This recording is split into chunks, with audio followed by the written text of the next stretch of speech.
Well, good afternoon, folks, and welcome back to my channel. Subscribers and new viewers alike, thank you for joining me.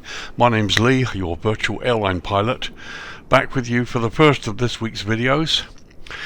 This will be a little bit different because we're going to look at the default later before we go into the scenery that we're looking at in detail. So where are we, you ask? Well, we're in the United States on the West Coast, Northern California, and this is San Francisco International Airport, Kilo Sierra Foxtrot Oscar. And you're looking at the first of two sceneries that we will be looking at and reviewing. This one, the first, is the Payware scenery version by Bmotw of the World and AmSim. And we're looking at version 1.0.5 for the PC version of FLIGHTBEAM 2020. The download is 665 meg and it installs at 1.84 gig. Currently it's only available from the Inbuild store, and I will put the link in the description below. Price €25.36, which equates to roughly $27.46 US or £21.60 UK. Now the US and Euro prices are estimates taken from the UK pound, and they include tax and VAT at 20%, which of course may vary depending on your country of purchase. Now the jury's kind of out on this. Some people think it's a great idea, some people are poo-pooing it because FLIGHTBEAM is also doing another scenery, and that's the other one we will look at as well. And also looking at the prices, we're looking at the higher end of the sort of prices we pay for our scenery these days. So this review will have a look at this and see just whether it really does enhance the default and whether it's worth the price. So let's look at some key features. Okay, so key features of this scenery: you've got high resolution custom ground textures, custom ground markings, a detailed terminal area, animated jetways, and you'll see that when we do the jetway test. They also have included the animated Bay Area Rapid Transit Train, or BART train. You've got airline codes assigned to each parking spot, accurately modelled realistic night lighting, and it's the up-to-date airport layout as of 2024. So one thing the default doesn't have, it has the tracks, but it doesn't have the animated train, so that's one little difference. And as you can see from this view here, I mean, it's not bad at all. It looks pretty impressive. But as I said, what we will do when we come to the looking at the scenery close up, we'll start with a quick look at the default, and then we'll look at this one. So in the meantime, let's do some history for you. Okay, history, and there's quite a bit, but we'll get through it. I think it's quite interesting for you. So San Francisco International Airport is a public-use international airport owned and operated by the City and County of San Francisco. It is the largest airport in the San Francisco Bay Area and the second busiest in California after Los Angeles International. In 2023 it was the 14th busiest airport in the United States and the 30th busiest in the world by passenger count. It is the 5th largest hub for United Airlines, functioning as the airline's primary trans-Pacific gateway, and is a major maintenance hub. It also serves as a hub for Alaska Airlines. The City and County of San Francisco first leased 150 acres or 61 hectares at the present airport site on March 15, 1927 for what was then to be a temporary and experimental airport project. In the beginning, the airport was officially named Mills Field Municipal Airport of San Francisco. The City of San Francisco purchased the property, owned by Darius O. Mills and his estate, along with the surrounding area, expanding the site to 1,112 acres or 450 hectares, beginning in August 1930. The airport's name was officially changed to San Francisco Airport in 1931 upon purchase of that land. The international description was added at the end of World War II as overseas service rapidly expanded. The earliest scheduled carriers at the airport included Western Air Express, Maddox Airlines and Century Pacific Airlines. United Airlines was formed in 1934 and quickly became the key carrier at the airport, with the Douglas DC-3 service to Los Angeles and New York beginning in January 1937. A new passenger terminal opened that year, built with Public Works administrative funding. March 1939 official aviation guide shows 18 airline departures on weekdays, 17 United flights and 1 TWA flight. The first service by foreign carriers was with Australian National Airways, operating Douglas DC-4s, flown by British Commonwealth Pacific Airlines, routing through Sydney, Auckland, Fiji, Canton Island, Honolulu, San Francisco, and then to Vancouver in British Columbia. The first flight left Australia on September 15, 1946. In 1947, Pan American World Airways began its round-the-world flights from this airport to Guam, Japan and the Philippines, China and other countries. The first non-stops to the US East Coast were United Douglas DC-7s in 1954. The airport's new terminal building opened on August 27, 1954. The building became the central terminal with the addition of the South Terminal and the North Terminal, and was heavily rebuilt as the International Terminal in 1984 and then modified again as the current Terminal 2. In 1966, Pacific Airlines began flying the new Boeing 727-100 jet aircraft from the airport. In 1961, the airport had helicopter service on San Francisco and Oakland Helicopter Airlines, with 68 flights a day. A long-planned extension of the Bay Area Rapid Transit, or BART system, to the airport opened on June 22, 2003, allowing passengers to board the BART trains at the international or domestic terminals and have direct rail transportation downtown San Francisco and Oakland and the East Bay. In February of 2003, AirTrain People Mover opened, transporting passengers between terminals, parking lots and the BART station, and the rental car centre on small automatic trains. In response to long-standing FAA concerns that the airport's air traffic control tower, located on the top of Terminal 2, could not withstand a major earthquake, in July 9, 2012, crews broke ground for the new torch-shaped tower. The new tower is located between Terminals 1 and 2, and the base of the tower building contains passages between the two terminals for passengers for both pre- and post-security screening, which dictated the narrow tower base. Originally scheduled for completion in the summer of 2016 at a cost of $102 million, the new tower began operations in October that same year. So there you go, folks, some history for you, quite an extensive history. It's an awful lot I've missed out, actually. This airport has a huge history, both in development and its early use. It's been around a long time. But for the moment, let's look at the runway situation here. The airport has 4 runways, or 8 possible landing and takeoff directions. Let's have a look at this in close-up. Okay, runways. So San Francisco Airport operates 4 runways. Runway 28 right, 10 left is the longest, measuring 11,870 feet, or 3,618 meters. Runway 28 left, 10 right comes next, measuring 11,381 feet, or 3,469 meters. Runway 01 right, 19 left measures 8,650 feet, or 2,637 meters.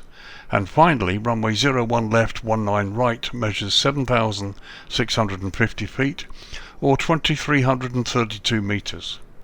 All the runways are made from asphalt and they're fully grooved. The airport lies at an elevation of 13 feet, or 3.9 meters, and sits within the GMT UTC -8 hours time zone. Now, like many US states in America, California does indeed observe daylight saving time, or DST, and with both California and the UK on summertime now, the airport remains 8 hours behind the UK. So the runways, we'll start here with runway 28 right, and we're looking down the throat of it now. Here it is here.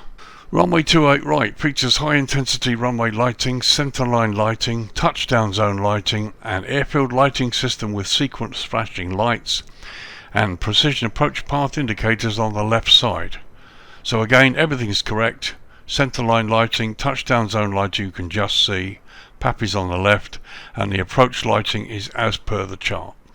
Approaches available here: well, you have an instrument landing system certified to both Cat 2 and Category 3 low visibility ops. You also have RNAV, GPS and RMP, X and Y and Z approach options, and finally you have a Global Navigation Satellite System or GLS approach option. And just briefly, Global Navigation Satellite System dependent is an alternative to an instrument landing system which uses a single GBAS airport ground station to transmit corrected GNSS data to suitably equipped aircraft to enable them to fly a precision approach with much greater flexibility. So that's just a brief introduction to the GLS or Global Navigation Satellite System. So let's move to 28 left. So here we are looking down the throat of runway 28 left, which features high intensity runway lighting, centerline lighting, medium intensity approach lighting with runway alignment indicator lights, and precision approach path indicators again on the left side. Now you can see the difference here between the two approach lighting systems, so this is all correct. Again, we can see the centerline, there's the Pappies, and everything looks really normal. Now San Francisco does indeed feature simultaneous approaches into these two runways, and normally the tower states that aircraft must not overtake each other. It's quite interesting to see it in operation, especially if you're a passenger one of those aircraft. So approach options at 28 left: you have a standard instrument landing system, this time certified just to Category 2 low visibility ops. You also have an RNAV GPS approach option, and once again you have the Global Satellite Nav System approach option of this runway 2. So everything looking good for these two runways. Let's go and have a look at runway 19 left, which is over here. So here we are looking down the throat of runway 19 left, which features high intensity runway lighting, centerline lighting, touchdown zone lighting, medium intensity approach lighting system with sequence flashing lights, and precision approach path indicators again on the left side. Right, so not too good here. We've got the approach lighting, but it's not flashing, and we would appear that we've got the missing Pappies. Let's go a bit closer and see if we can see anything.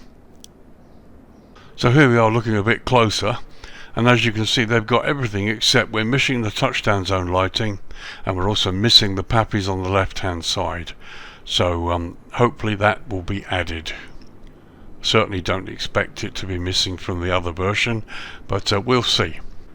Approach options here: you've got standard instrument landing system, an RNAV GPS approach option, and once again the Global Navigation Satellite System approach option as well. So let's go next door and look at runway 19 right. So here we are looking down the throat of runway 19 right, which again features high intensity runway lighting, centerline lighting, and precision approach path indicators on the left side. No approach lighting on this runway, so that's correct.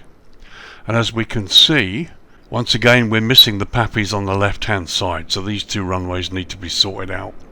Approach options for runway 19 right: you have the RNAV, GPS, Y and Z approach option, and again the Global Navigation Satellite System. So let's go to the right and look at runway 10 left. So runway 10 left then features high intensity runway lighting, centerline lighting, runway end identifier lighting system, and precision approach path indicators on the left side. And once again there are two things missing here: the runway end identifier lights, which you can see here on 10 right, but they're not on 10 left, and they should be on 10 left. And again, Pappies on the left side that are missing. Approaches for runway 10 left: you have an RNAV GPS option approach only. So let's go finally look at 10 right. So 10 right features high intensity runway lighting, centerline lighting, and Pappies again on the left side, and as we can see the Pappies are missing. Now both of these runways don't have any approach lighting, which again is as per the chart, so that's not a problem.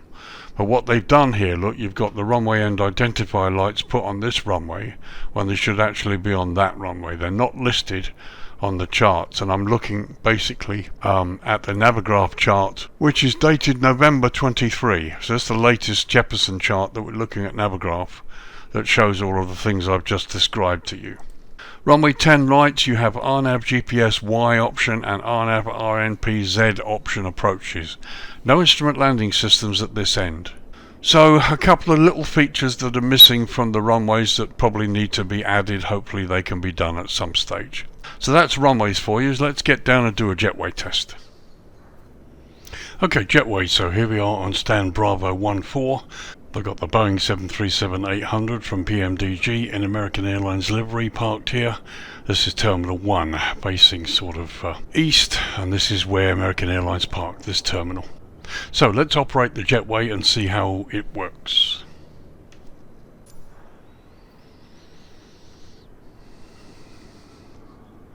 So the wheels turn, very nice motion. Jetway looks good actually, it really does look good. Down it goes. You can see the stairways raised, so we don't have anything going into the concrete this time. And that looks to be a fairly good connection. Let's get a close-up look. So that looks pretty good. It's a pretty good connection, even though we are parked on the A220, A320, 321, Embraer 70, 75 and 90 stand. We're not actually parked on the 737 stand, which is here, although to be honest there's only 2 marks here, and you've got a whole lot of different aircraft listed from the 330. This looks like the 737 one. It's not terribly clear, but at the end of the day it's worked. Here you've got quite a decent join. It's gone into the airside, into the fuselage here, but there's quite a decent join, and looking at the jetway close up, the weathering is excellent. So let's go inside the jetway now. So here we are inside the jetway, and as you can see, apart from the fact that the hood has gone through the aircraft slightly, not too bad to be honest, it looks pretty good. I've got a feeling the door will infringe the jetway when we open it, because even though we're on a mark down there, we're arguably not on the right one. But anyhow, let's open the door and see what happens. Well, we might get away with it. That's not too bad. In fact, as you can see there, it's worked. It's pretty good. The door's fully open, slightly touching the side of the jetway, but really that's pretty good. Let's have a look out from inside. So there's a view from inside the aircraft looking out towards the jetway door, which is closed. So as you can see from this shot, the jetway looks pretty good. It's weathered. It has all the equipment surrounding it that you'd expect on a jetway. Well, it looks pretty impressive. So let's close it now. So the jetway swings away. The wheels work well actually, they go in the right direction. Now they're beginning to turn. And particularly this area here, the animation's really good.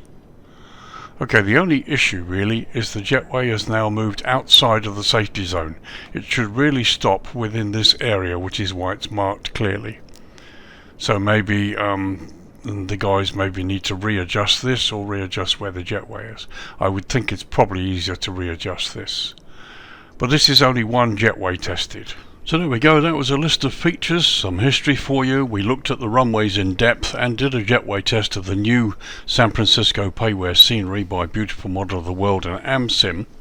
Now we're going to do a quick tour of the default Asobo San Francisco scenery before we look at this new scenery, and you can have a look and see for yourself just which is good and which isn't.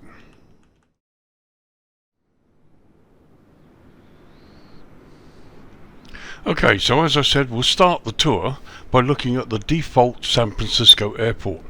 Now you remember that over time San Francisco and much of the United States have received updates and improvements with the various world updates that have come along, and so San Francisco looks a lot better now than it did before.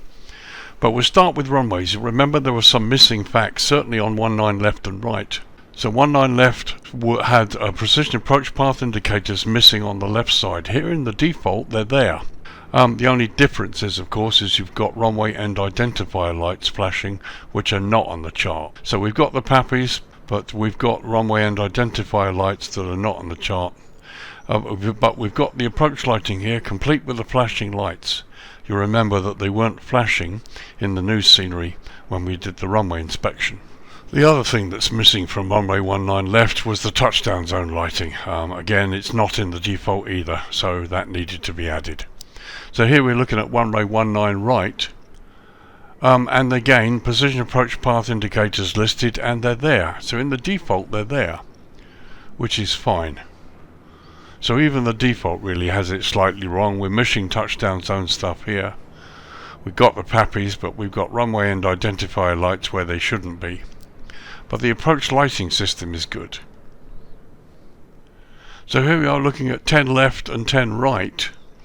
And again, you remember on both runways, the PAPIs were missing on the left side. And here in the default, they're actually there. And they're on the correct side, which is good.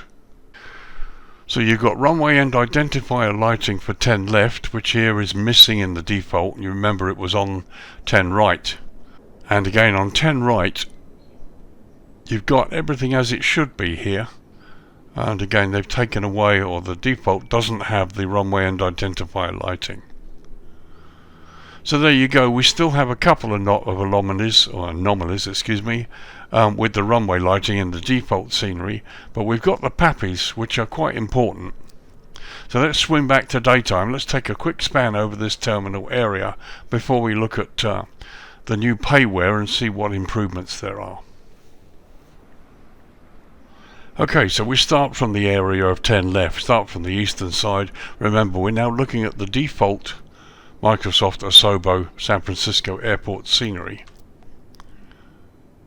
which, as I said, has received some updates along with the world updates. And you know what, when I first looked at this, it's not bad, it's pretty good. I mean, it's much better than even some of the P3D sceneries. So as you can see, plenty of ground clutter. Buildings look pretty good. Or even some of them are even quite nicely textured. The ground markings are good.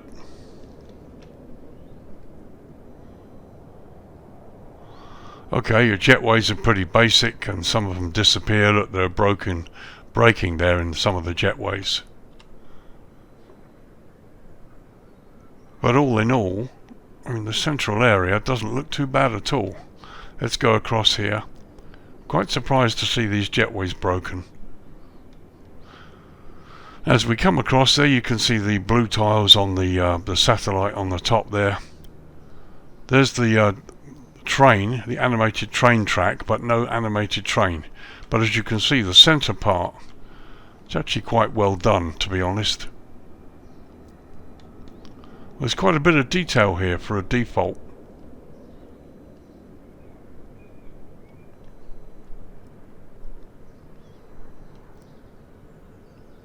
And there you've got the concrete barrier separating the airport from Highway 101, just suddenly coming into view. But all in all, it's not bad at all. All the ground signage appears to be correct.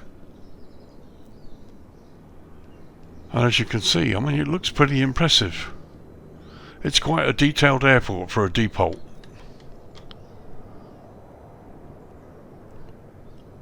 And there you can see the new and the old control towers on the left. It is a pity about the broken jetways. I don't really know why that is. Could be something to do with GSX, which of course I have installed. There's the northern part of the airport, and as you can see, it's nice. It's not bad at all.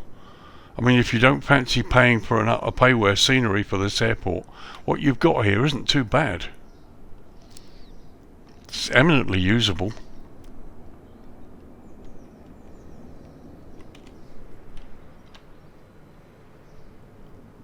A little bit faster here, but look, I mean, there's loads of detail.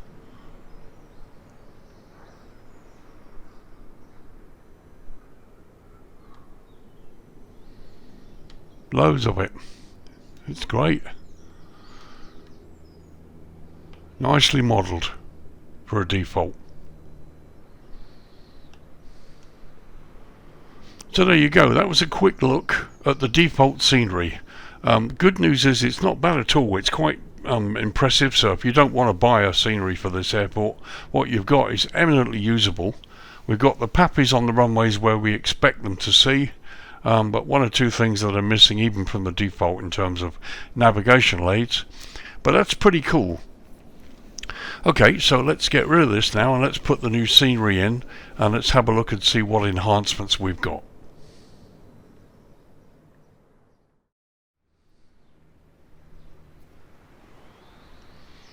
Okay, welcome back. So we've installed the new Payware scenery by Beautiful Model of the World and AmSim, and we're starting pretty much at the northwest end of the airport where we first started when we looked at the default. Straight away you can see a few improvements. Here's where the default starts. This is the old building, and here you can see they've done quite a bit of work here in this northeastern end. You've got the full car park here, United Airlines over here. So let's have a little look around here first.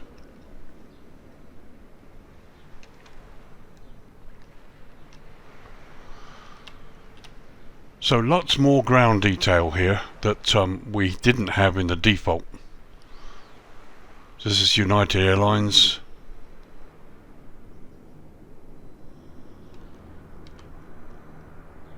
And the Coast Guard helicopters down there. And once again United there on the right hand side.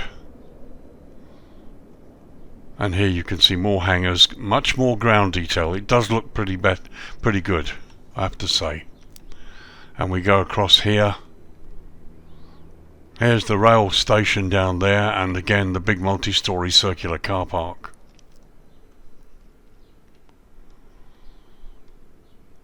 And it looks pretty good. So as you can see, much more ground detail.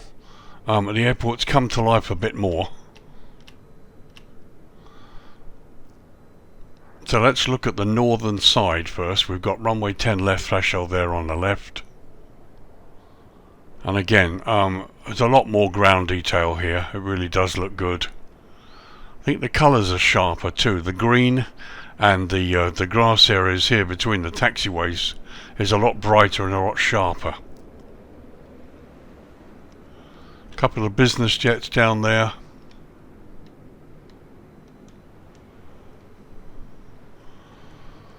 Oh, it does look nice.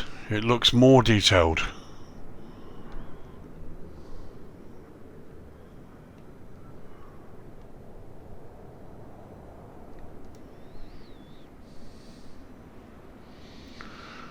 Very nice indeed. Yeah, it does look good. I mean, there probably comes a point where you have to decide whether the addition of ground detail on what was already not a bad default airport is enough to justify the price. But as I said, loads more ground detail and texturing. Taxiways and the greens around the taxiways do look better.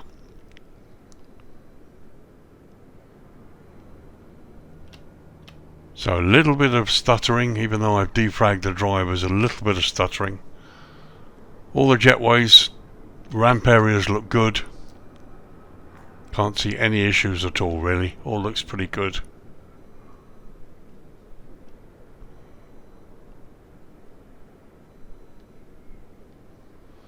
There's the approach to 01 left and right. On our left here's the Highway 101.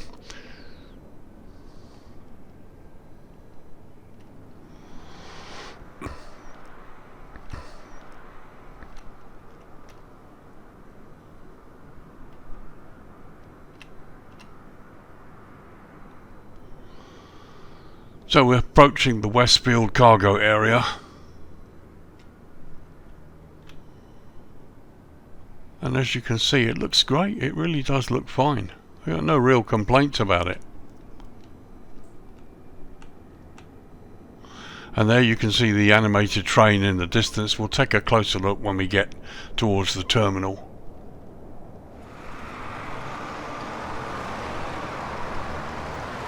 Road signs, traffic,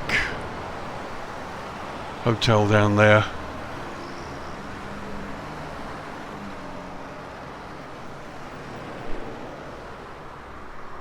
All of the roads nicely modelled, which is good.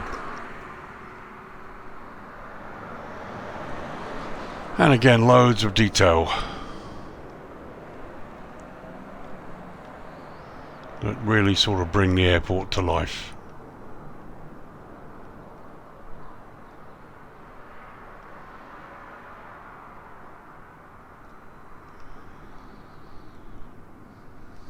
No complaints really, it looks great, it really does.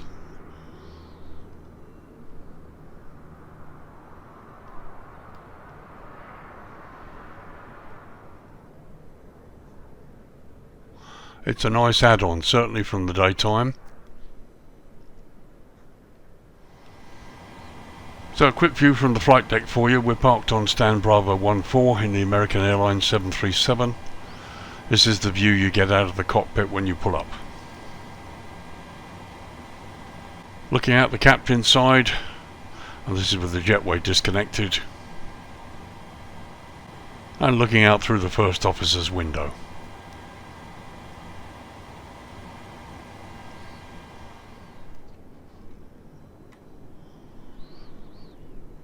So let's head towards the central area proper and have a look at that. As you can see, these buildings are quite nicely modelled and textured. Fences in the right place. Well, it all looks pretty good.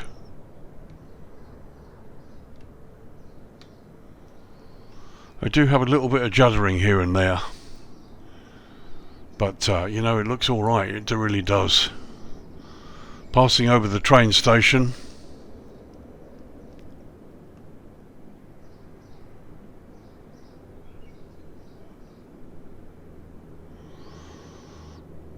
Very nice indeed. As you can see, you've got the terminal, different terminal stops.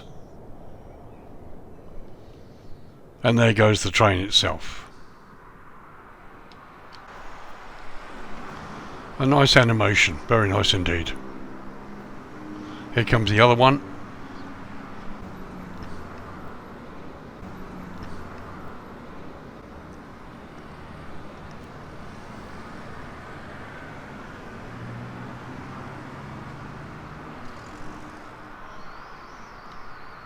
So here's landside, one of the terminals. Note the American police car there.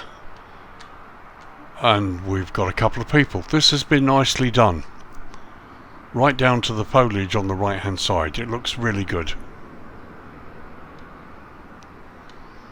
Buses, taxis, things in the right place. Maybe could do with a few more people. But no real complaints.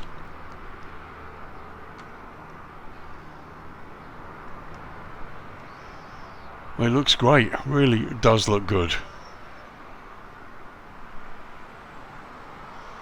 And here you've got the lower level and the various road signs. Ah, it's lovely.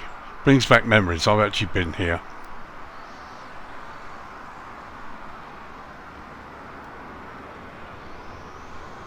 So let's check out the central area.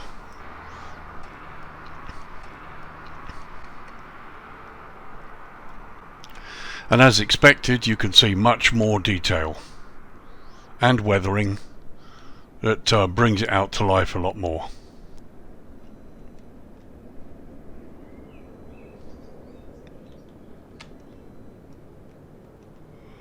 Here's the big car park down the bottom. And as you can see here, we've got photographs to give the illusion of cars parked in it. Okay, let's look at the control tower. This is the new one that was built at a cost of something like $133 million, I believe they've said. Looks great from the outside. If I remember correctly, there is internal development. And you can see it there from the outside. And here's the view inside. Unfortunately, no controllers. You should have at least one or two people in here. I never really understand why developers go to the trouble of doing this and modelling it in such a nice way, but don't put a controller in here. Weird. And here you can see they've modelled this part, but there's no modelling in this section here, so the entire tower actually hasn't been completely done. But there's also quite a nice view across the central area, and as you can see, it's a big improvement on the default. It certainly is. I can't complain about that. The simple fact is it does look better.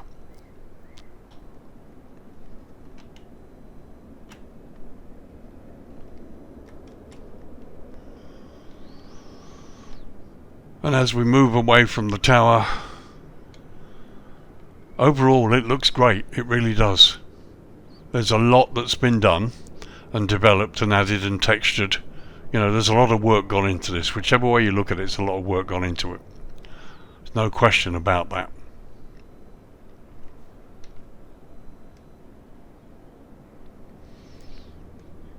Okay, so that was the daytime. Let's lower it to dusk and have a look at the lighting.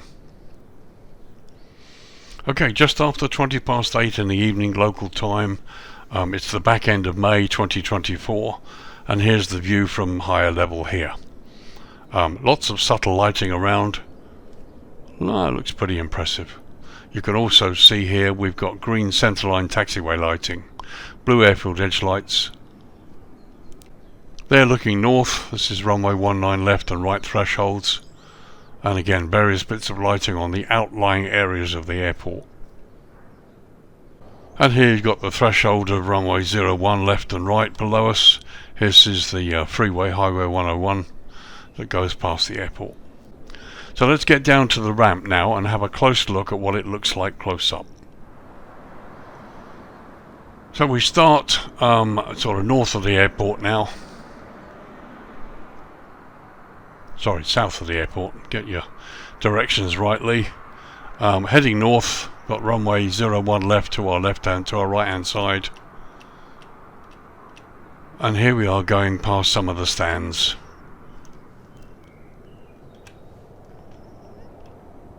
There's my 737 there.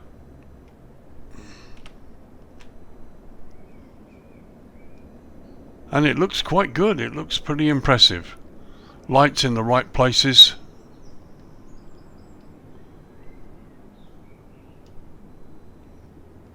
It all looks very nice.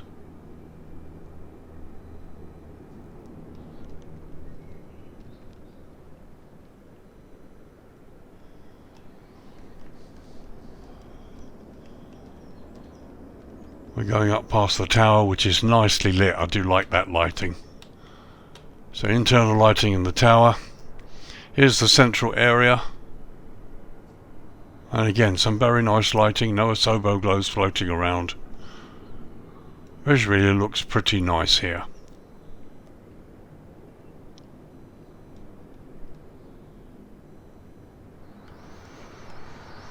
So there's an overview landside of one of the main terminals, and that looks great. I love the lighting. It really does look impressive.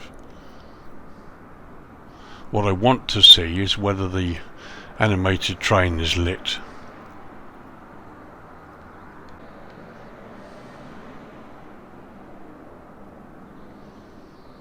So there goes the train. Doesn't look like it's lit pretty much. That's a pity. I would have liked to have seen it lit up. So another view across the ramp, and there you can see some very nice subtle lighting. It's really impressive. So let's have a little tour landside. I've got to admit that looks very nice.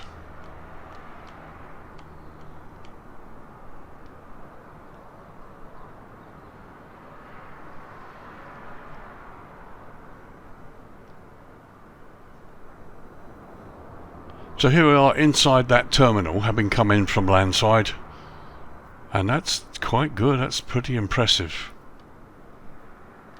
And we have some passengers wandering about as well. All the check-in desks, unfortunately no check-in staff, certainly that we can see here. So let's have a little tour.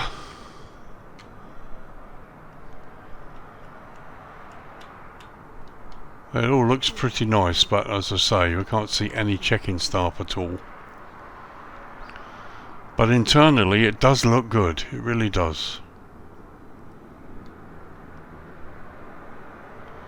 Let's have a look at this departures board.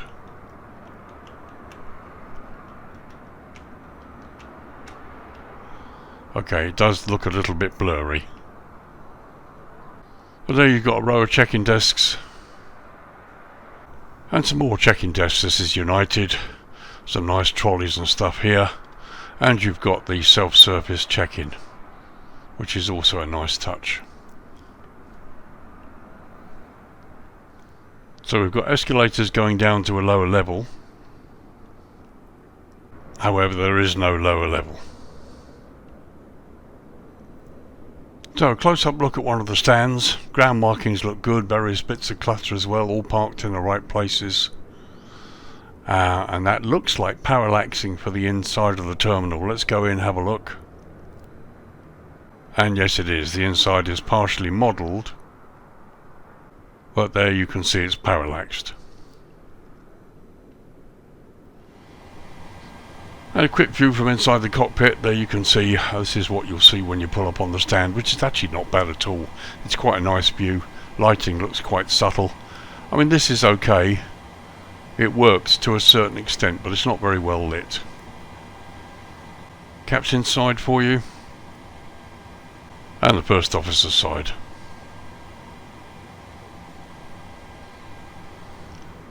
Just a couple of high-level shots. As you can see, the airport lighting looks pretty good.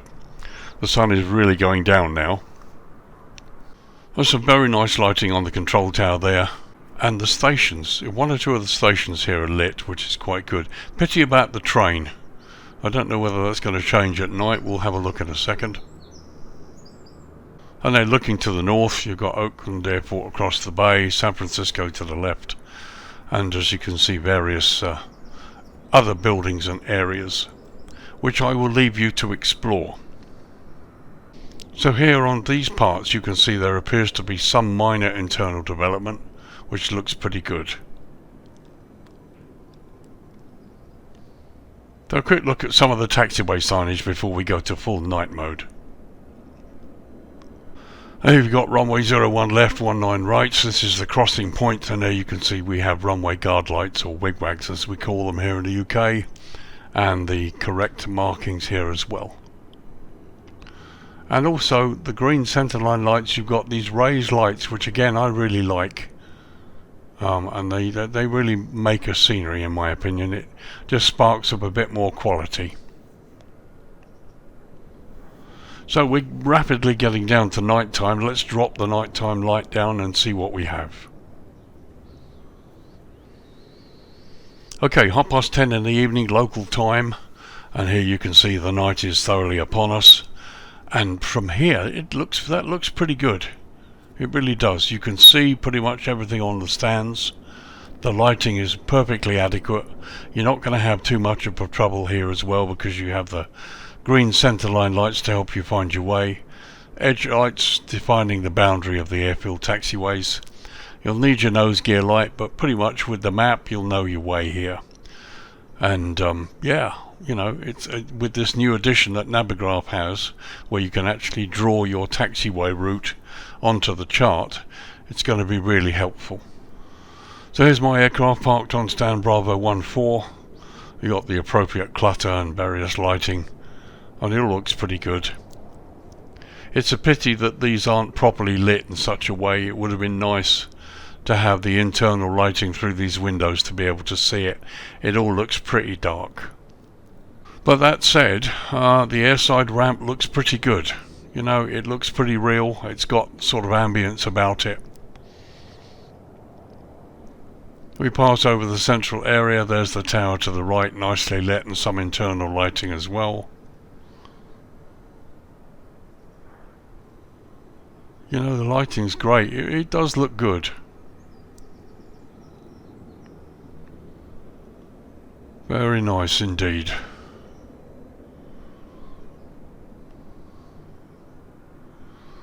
There's the main terminal building.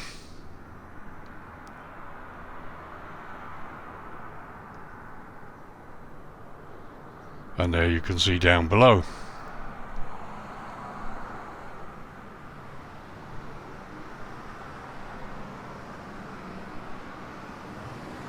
There goes the tram. This is the Hyatt Hotel.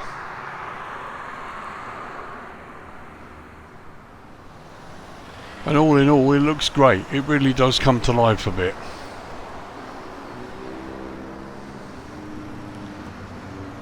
It's very nice.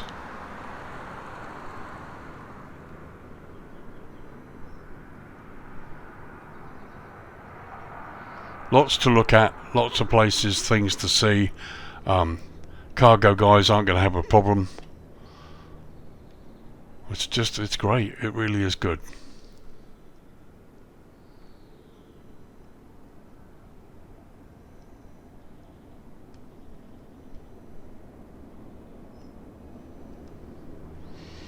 Okay, so that was a brief look at night time. Let's bring the dawn up. If I'm in the correct position, we should get the dawn come up behind us and see what the buildings look like.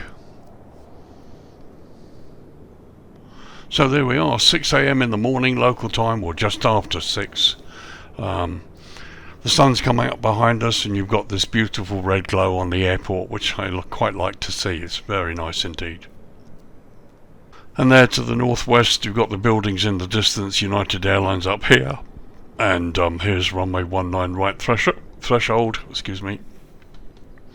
It all looks pretty impressive. And they're looking to the sun come up over the mountains in the northeast part of the airport there.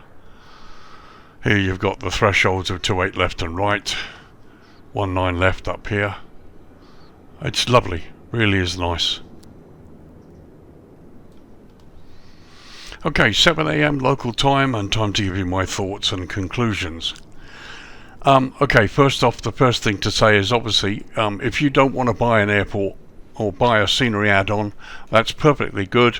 The default is actually pretty acceptable. Remember, we've had American updates, USA updates, world updates here and there, and various improvements, which have basically made San Francisco, the default airport, actually not too bad at all, eminently usable. And surprise, surprise, the pappies all exist in the default airport, whereas some of them are missing in the new scenery. That said, the new scenery does make a huge improvement. You can't get away from the fact. Beautiful Model of the World and AmSim have been collaborating for the best part of a year or so now, and they do make good sceneries. There's no question about that. They do very, very good work, very detailed scenery. And here you've got the airport. Just about all of the buildings are weathered and textured. The ground markings, for me, they look better. The green there and the brown grassway between the runways look a lot better. And you've got additions like the hotels, the animated train, and when you turn the lights down, the lighting looks lovely. There's no question about the fact that the Payware scenery is a big improvement. Is it worth the price? Well, you have to remember this is a huge airport and they've done a lot of work almost everywhere you look. That said, we are missing one or two bits on the navigation aids on the runways, which I didn't expect, quite honestly. Whatever they've put down here has knocked out at least some of the pappies. That needs to be fixed from a landing point of view, because obviously it's you and me, the pilots, that use this airport, and for flying in and out of here you really want the correct nav aids. So that needs to be addressed, probably in a future update. There's a lot of detail. The hotels, the animated train, there really is a lot of detail. Whether I think it's worth €26 or getting on for $28, I mean, we're at the top end of the market here. I think it's a bit expensive. Be interesting to see what FLIGHTBEAM bring out. You know what, I'm going to lay a bet that they're going to be nowhere near that price. I think their scenery is going to be pretty much just as good. Be interested to see it anyway. But I don't think it's going to be as expensive as this. This is one of the top-end expensive sceneries. But you know what? At the moment, if you want the best San Francisco airport you can buy, this is it. Yes, no question about the fact that it beats the default. It has everything you need from the pilot's point of view, although they do need to fix the missing pappies and other bits and pieces. I hope they watch this video. Other little criticisms, I really would like to see the animated train lit up at night or during the dusk hours. You know, you can't even see it going around when you turn the lights down, which is a real pity because the rest of the airport looks really quite good. The subtle lighting, control tower and the terminal building, the main terminal, looks really quite good. I'd also like to see a little bit more in that building, and they've done the internal check-in airside, and we put a couple of people in and a couple of people outside, but realistically it's not that atmospheric enough really. Could do with a few more people landside, a couple of families with children maybe, and the animated human models are available now, so you can do all that. Inside you need a couple of check-in staff. Yeah, you know, I don't see any access to airside, or how you, presumably once you go through check-in you get onto a train to a terminal, but I don't see, they've just got a blank wall. That needs to be fixed really, and it needs to be improved, certainly for this level of pay and this level of quality. I see this in a lot of sceneries. Developers go to a really big level of development, but they fail to complete certain things. We don't even have controllers in the control tower. So yeah, I'd like to see a couple of improvements, taking this up to version 1.2 maybe, but hopefully they'll do that. We'll see. But that said, if you're prepared to pay the price, and bear in mind, who knows, it may come out in a sale, this is the best version to date for Flight Sim 2020. It's a huge improvement over the default. However, we will be looking at FLIGHTBEAM San Francisco. We'll do the same thing. We'll compare the two and have a look and see where FLIGHTBEAM scores, and we'll be reviewing that. So there you go folks, San Francisco International Airport in California in the United States. Kilo Sierra Foxtrot Oscar. This is the Payware update scenery by Bmotw of the World and AmSim. These two guys collaborate quite a lot on a lot of sceneries. This is version 1.0.5 for the PC version of Flight Sim 2020. Download at 665 meg, installs at 1.84 gig. Currently only available from the InnoBuild store. I mean, that may change, I don't know. We're at the top end of the price level here, coming in at €25.36, which equates to roughly $27.46 US, or £21.60 UK. US and Euro prices are estimates taken from the UK pound and include tax or VAT, which of course could vary depending on your country of purchase. Yeah, it's a little on the high side for me, but if you're willing to pay the price, there's no doubt about the fact that you get a good scenery, really well developed, that is a big improvement on the default. Will it be better than FLIGHTBEAM? We've yet to see. So thanks for joining me folks. Stay with me, because we're going to do a couple of other scenery reviews this week. I'm going to try and get 3 in. Later we'll be looking at the new Marathon Airport in Florida. There's a new version out by a developer called Sinoza, and I've managed to get hold of a copy of that. We're going to have a close look at that. Florida's always been fun for me, and I really like that. And also my thanks to Simulación Extrema for sending me a copy of their new Mérida International Airport in Mexico. A very nice little airport, which I've had some dealings with them about issues and bits and pieces that they're sorting out. This guy's a one-man band, but he's produced a really nice airport in Mexico that nobody knew really existed. So we'll be looking at those two as well. So guys, thank you very much for joining me. I hope you've enjoyed this review. Be interested to hear your comments in the description below and see whether you agree with my thoughts and conclusions. So this is Lee saying bye for now. I will see you in the next video. As I said, hopefully 2 more to come this week. Have a great week chaps, and for the UK guys, I hope you've enjoyed your bank holiday weekend. I will see you in the next video. Take care. Bye bye for now.